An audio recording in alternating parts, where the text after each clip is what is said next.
ऐन प्रचाराच्या धामधुमीत अजित पवार प्रचारापासून दूर आहेत। चौथा टप्पा संपल्यानंतर अजित पवार प्रचारात गैरहजर असल्याने अजित पवार नक्की कुठे आहेत याची चर्चा सुरू आहे। नरेंद्र मोदींच्या नाशिकच्या सभेलाही अजित पवारांनी दांडी मारली। खरं तर दिंडोरी लोकसभा मतदारसंघात अजित पवारांच्या पक्षाचे 4 आमदार आहेत, मात्र या सभेला छगन भुजबळांनीच फक्त हजेरी लावली आहे। तर मुंबईतील मोदींच्या रोड शो मध्येही अजित पवार दिसले नाहीत। तर चौथ्या टप्प्यानंतर अजित पवार कुठल्या कुठल्या कार्यक्रमांमध्ये गैरहजर आहेत आपण ग्राफिक्सच्या माध्यमातून पाहूया। 13 मे रोजीच्या चौथ्या टप्प्यानंतर अजित पवार प्रचारातून गायब आहेत।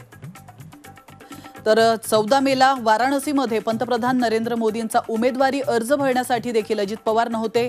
वाराणसीमध्ये अर्ज भरताना अजितदादांऐवजी प्रफुल्ल पटेलांची उपस्थिती त्या ठिकाणी होती। तर 15 मे रोजी नरेंद्र मोदींच्या दिंडोरीतील सभेमध्ये अजित पवार गैरहजर होते।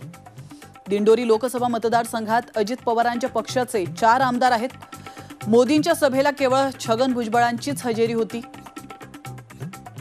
तर 15 मे रोजी मुंबईतील मोदींच्या रोड शो मध्येही अजित पवार अनुपस्थित होते।